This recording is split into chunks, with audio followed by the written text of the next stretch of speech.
2013년 대한예수교 장로회 총회 설립 100주년을 기념하여 총신대학교에서는 세계 개혁교회 대회 국제학술대회가 열렸습니다. 이 학술대회의 핵심은 단순히 총회 100주년만을 기념하는 학술대회가 아니라 세계 개혁주의 신학을 표방하는 훌륭한 신학자들을 전 세계에서 다 모아서 포럼을 열었습니다. 그중 마지막 날 네덜란드 캄펜 총장인 이밍크 교수가 나와서 이러한 내용의 발제를 했습니다. 교회는 크게 두 가지로부터 공격을 당하고 있다. 첫 번째 공격은 외부로부터 오는 적이다. 그 적은 바로 이단과 거짓 사상의 가르침이다 라고 이야기를 합니다. 그러면서 이 이단과 거짓 사상의 가르침을 막아내기 위해서는 교회는 바른 신학과 바른 교리를 갖춰야 된다. 이것에 대해서 네덜란드 개혁교회는 잘 막아냈다라고 이야기를 합니다. 그러면서 두 번째 적을 이야기합니다. 그 두 번째 적은 교회 내부의 적이라는 것입니다. 그 내부의 적은 교회 세속주의를 이야기합니다. 바른 신학과 바른 교리, 훌륭한 목회자와 훌륭한 신학자가 있었음에도 불구하고 네덜란드 개혁교회는 이 세속주의에 넘어갔다라고 이야기를 했습니다. 그러면서 풍요로운 한국교회를 바라보며 네덜란드 개혁교회의 전철을 지금 밟고 있는 것 같아서 너무나 안타깝다라고 발제를 했습니다. 지금 풍요로운 한국교회와 같이 오늘 말씀에는 북이스라엘 가장 전성기였던 여로보암 2세 때 부엘의 아들 호사에게 주의 말씀이 임했습니다. 여러분, 바로 그 시대는 경제적으로는 가장 풍요로운 시대였지만 종교적으로는 혼합주의와 경제적으로는 빈부격차, 부정부패, 권력 횡포 등 많은 죄악이 관영한 시대에 부엘의 아들 호사에게 여호와의 말씀이 임함으로 오늘 말씀이 시작되는 것입니다. 그렇기 때문에 저는 개인적으로 한국 교회, 그 교회는 건물을 이야기하는 것이 아니죠. 바로 우리가 오늘날 들어야 될 말씀이 호세아서 말씀이라고 생각하며 오늘 이 말씀을 통해 하나님이 우리 가운데 무엇을 말씀하시는지를 우리는 들어야 될 줄로 믿습니다. 그러면 중요한 것은 먼저 호세아서는 여러분 어떠한 장르를 가지고 있습니까? 호세아서는 모세오경입니까? 역사서입니까? 시가서입니까? 선지서입니까? 몇 번이죠? 맨 마지막 선지서죠. 선지서의 중요한 핵심의 기능은 구약과 신약을 연결해주는 중요한 기능을 가지고 있습니다. 그런데 문제는 뭐냐면 우리 성도들이 선지서의 핵심 주제는 심판과 회복이다. 이 주제를 너무나 잘 알고 계셔서 구약에서 신약으로 너무 빨리 넘어간다는 것이에요.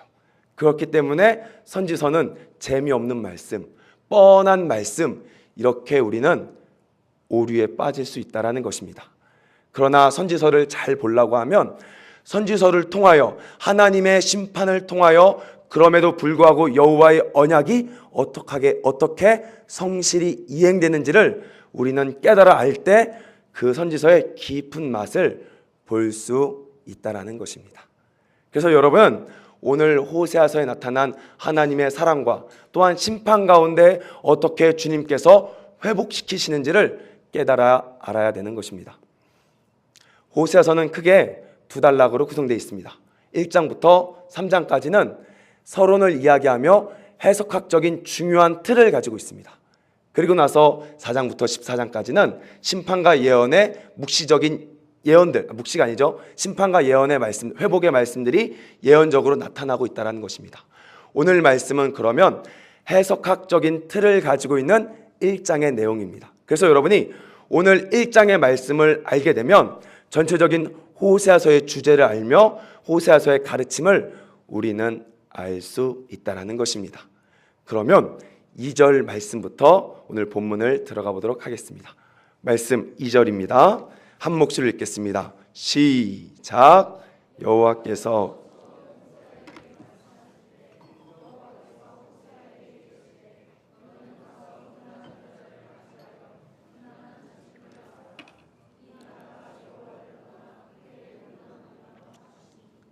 예, 이스라엘 백성의 음란함을 드러내기 위해서 하나님께서는 호세아에게 음란한 여자를 맞아서 음란한 자식을 낳으라고 이야기를 했습니다.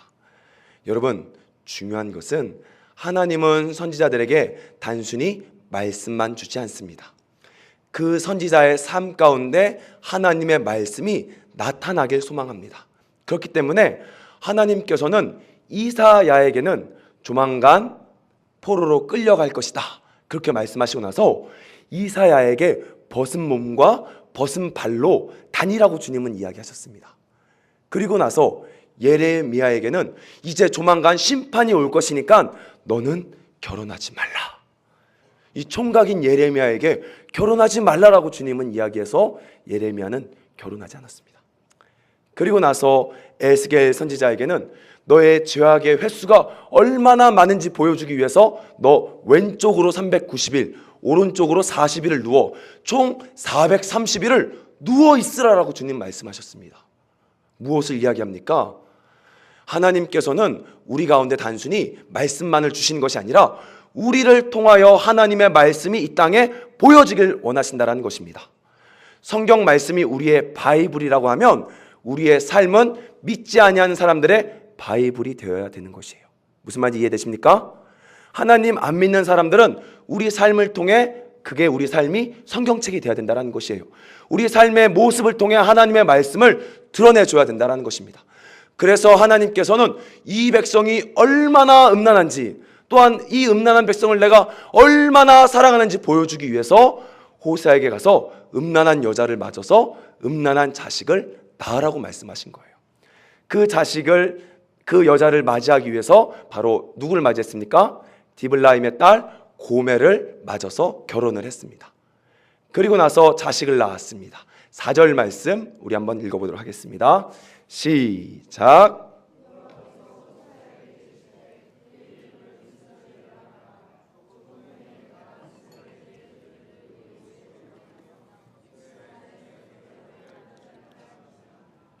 아멘.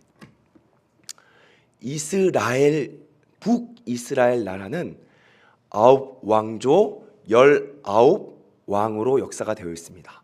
여러분, 북이스라엘에 중요한 왕조 2가지가 있습니다. 첫 번째 왕조는 예후 왕조입니다.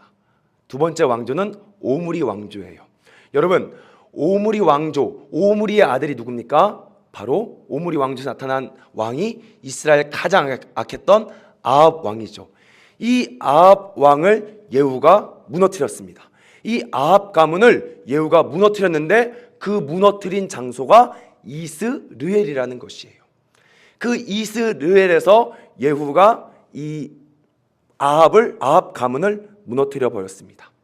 그런데 중요한 것은 이스르엘은 가나안 땅의 최고의 곡창지대입니다.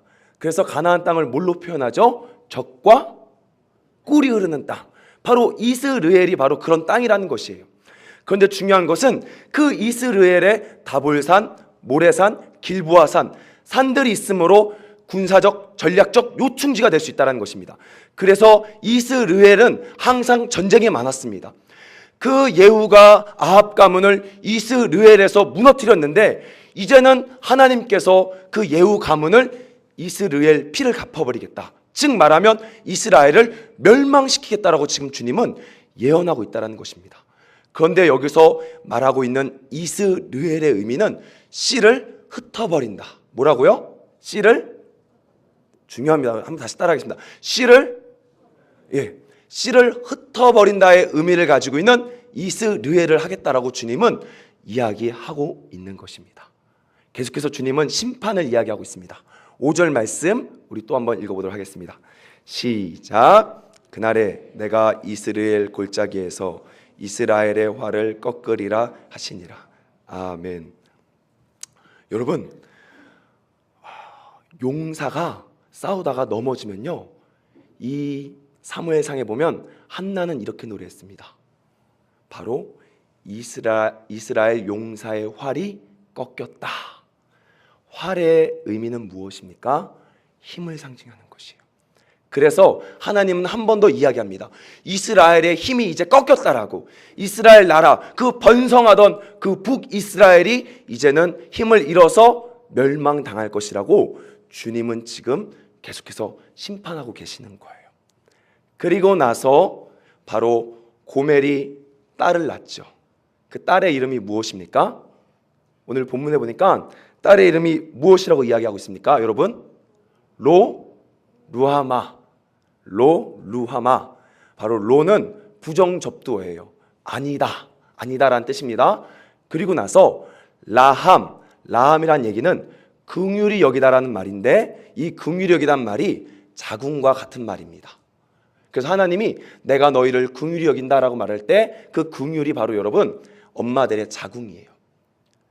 그래서 여러분, 저는 아기를 안 낳아봐서 어떤 느낌인지 모르겠는데 자식을 바라보면 뭐가 땡깁니까?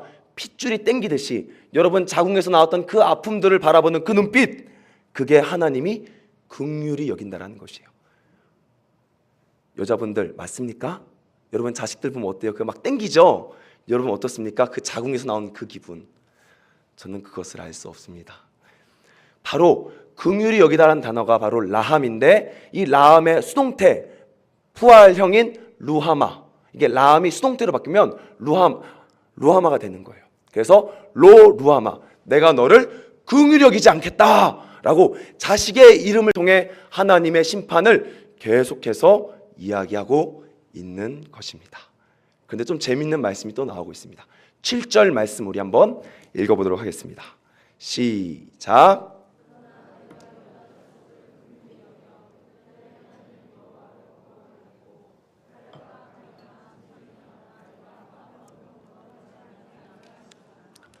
여러분, 호세아는 지금 북이스라엘을 예언하는 선지자입니까? 남유다를 예언하는 선지자입니까?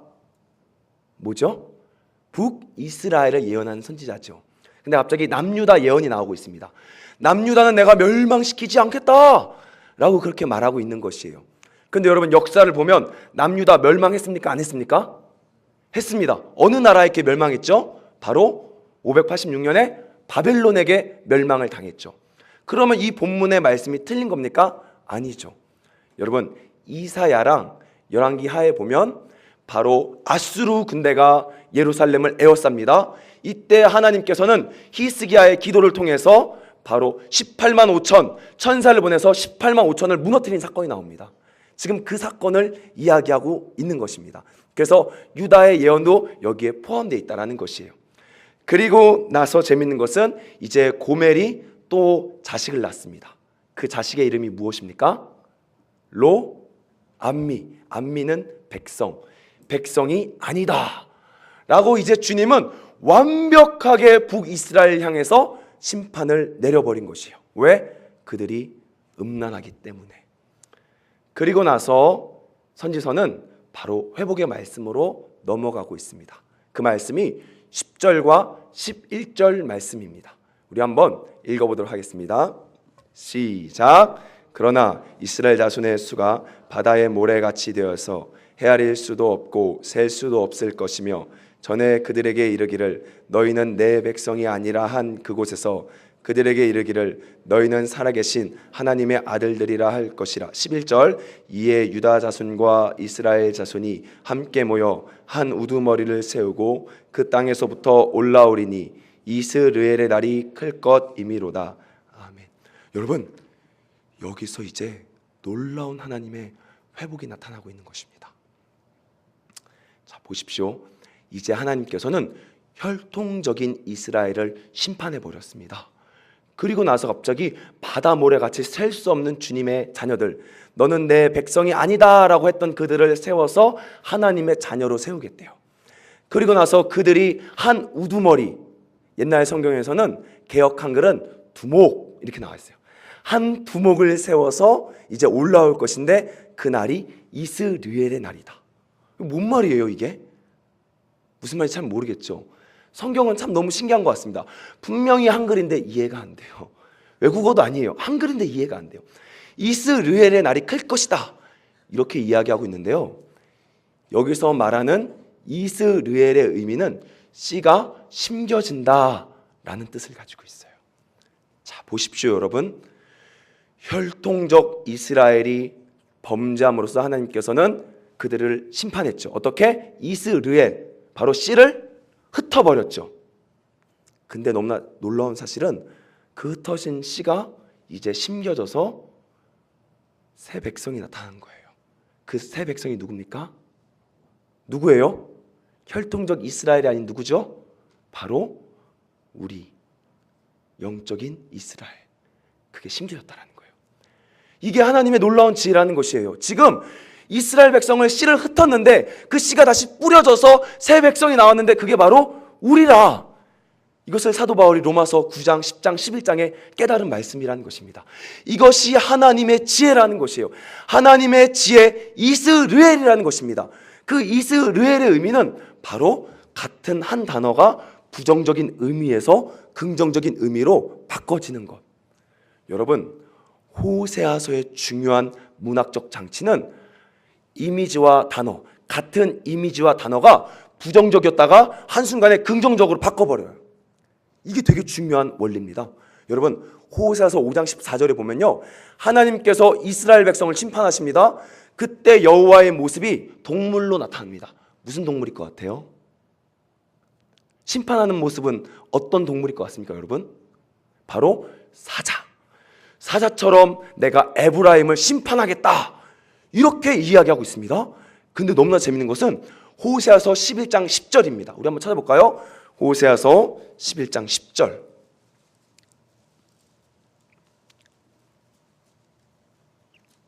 한번 읽어보도록 하겠습니다. 11장 10절입니다. 시작. 그들은 사자처럼 소리를 내시는 여호와를 따를 것이라. 여호와께서 소리를 내시면 자손들이 서쪽에서부터 떨며 오되. 이번에는요, 주님이 사자같이 소리를 내시는데 그 소리를 듣고 어떻게 됩니까? 이스라엘 백성이 회복되는 거예요. 분명히 호세아서 5장에는 심판하는 여호와의 사자가 나타나는데 이제는 11장에는 회복시키는 여호와의 사자의 이미지가 또 나타난다는 것이에요. 뭐라고요? 같은 단어와 이미지가 부정적이었다가 긍정적으로 한순간에 바뀐다는 것이에요.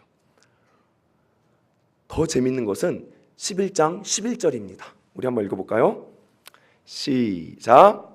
그들은 애굽에서부터 새같이 아수르에서부터 비둘기같이 떨며 오리니 내가 그들을 그들의 집에서 머물게 하리라.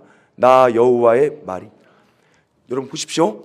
이제 이스라엘이 회복됩니다. 귀환하고 있습니다. 이때 모습이 어떤 모습입니까? 새래요. 근데 어떤 새?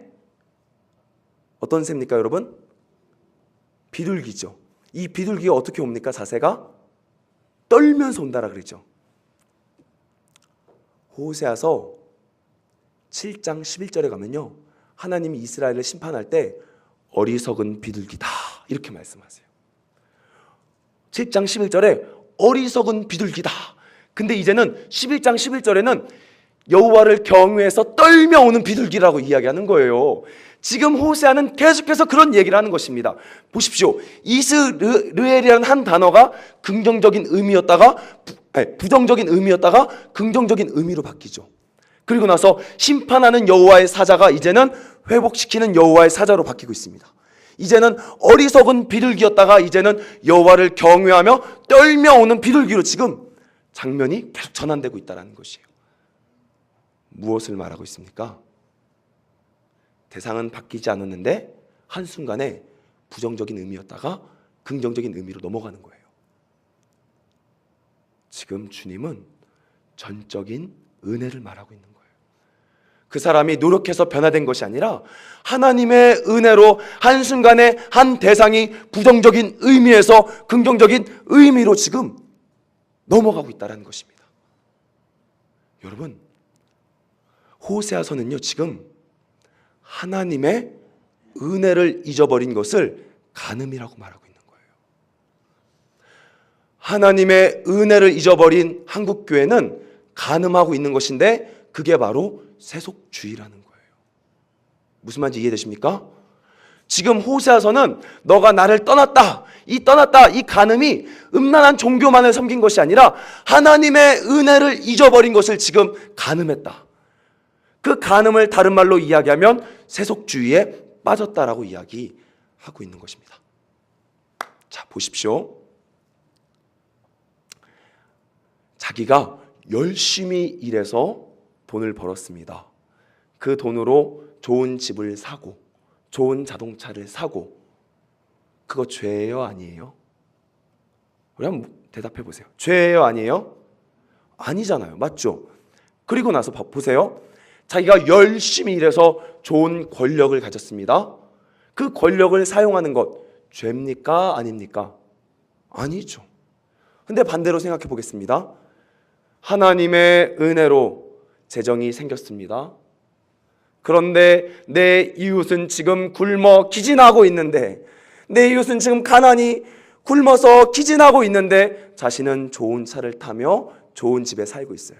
이건 죄예요, 아니에요? 죄죠. 자기가 죄인 중에 괴수였다가 하나님의 은혜로 높은 자리에 올라갔는데 그 권세를 사용하는 것 죄입니까? 아닙니까? 죄죠. 지금 호세아는, 한국 교회는 그걸 말하고 있는 거예요. 하나님의 은혜를 잊어먹고 그게 자기가 한 것인 것 마냥 하나님의 주신 재정을, 하나님이 주신 권세를 자기 마음대로 사용하고 있는 것이에요. 그래서 지금 간음했다, 지금 세속주의에 빠졌다, 지금 타락했다, 여호와의 은혜를 잊어먹었다 라고 말하고 있는 것입니다. 저는 과거에 하나님이 은혜를 주셔서 도와주신 줄 알았어요. 여러분 중요합니다. 자, 보세요. 하나님이 은혜를 주어서 저를 도와준 줄 알았어요. 다른 말로 이야기하면 거기에는 나의 공로가 있는 거예요. 나의 공로가 조금 있고 하나님이 은혜를 주셨어요. 그래서 그 하나님이 은혜 준 거 갚고 나머지는 내 마음대로 쓸 수 있는 거라고요. 거기에는 나의 공로가 있다라는 거예요. 그러나 호세아는 계속해서 이야기합니다. 여러분의 공로가 없다라고, 여러분의 의가 하나도 없다라고 이야기하고 있는 것이에요. 제가 호세아서를 묵상하는데요, 놀라운 말씀을 찾았습니다. 알려드릴까요? 안 알려드릴까요? 듣고 싶습니까? 안 듣고 싶습니까? 별로 안 듣고 싶은 것 같아요. 듣고 싶어요? 안 듣고 싶어요? 학생들 말고요. 여러분 진짜로 이거 보고 만약에 안 놀란다 그러면 이제 이성민 전도사 그만하지 하세요. 알겠죠? 듣고 싶습니까? 안 듣고 싶습니까? 예, 호세아서 7장 8절 한번 찾아볼게요.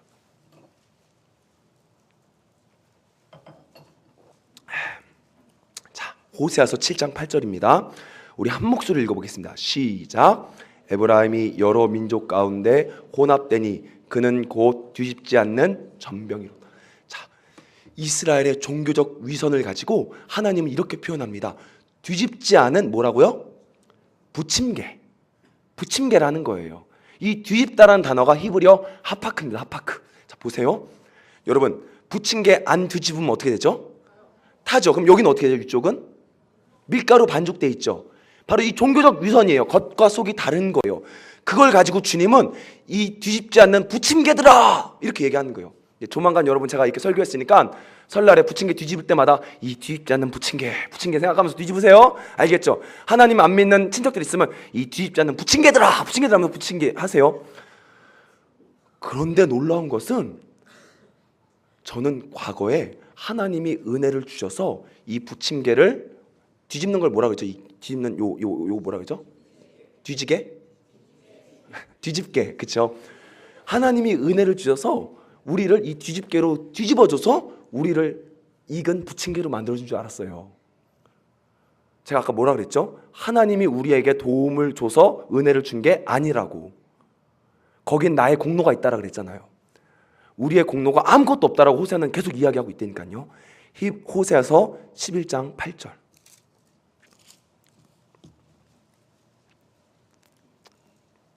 한번 읽어볼게요. 시작.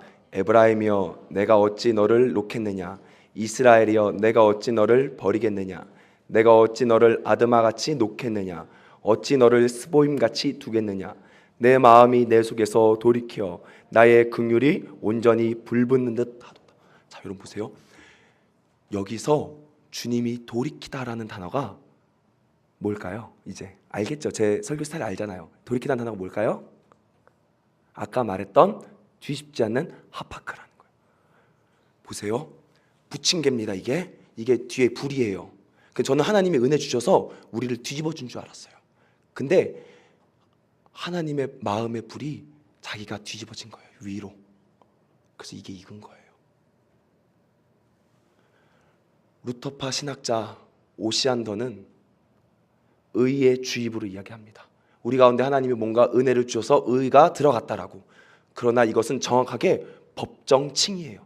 우리 가운데 아무런 의가 없는데 하나님이 우리를 뒤집어 준 것이 아니라 하나님 그 자체가 우리 위로 올라가서 우리 가운데 은혜를 줬다라는 것입니다. 하나님이 여러분의 삶 가운데 변화시키고 회복시킨 것은 하나님의 전적인 은혜라는 사실입니다. 여러분이 열심히 일해서 하나님이 복을 줘서 잘된 것이 아니라는 것이에요. 만약에 여러분이 열심히 일해서 복을 받은 것이라고 하면 여러분 빨리 무너뜨려야 돼요. 그 공적은 마지막 심판날에 살아남을 수 없는 공적이에요. 그러니까 한국교회 사람들이 하나님의 은혜를 잊어버리니까 하나님께 받은 돈을 가지고 자기 멋대로 지금 쓰고 있다는 것이죠. 주님은 이야기하고 있습니다. 너는 뒤집지 않는 부침개다. 그러나 내 마음의 긍휼의 불이 뒤집어져서 이제 내가 너를 하나님의 자녀로 만들었다 라고 주님은 이야기하고 있는 것입니다. 호세아서 14장 9절 맨 마지막에 누가 총명이 있어 이 여호와의 도를 깨닫겠느냐. 그게 호세아서 맨 마지막 여러분에게 던지는 주제예요. 누가 총명이 있어 이 지혜를 알겠느냐.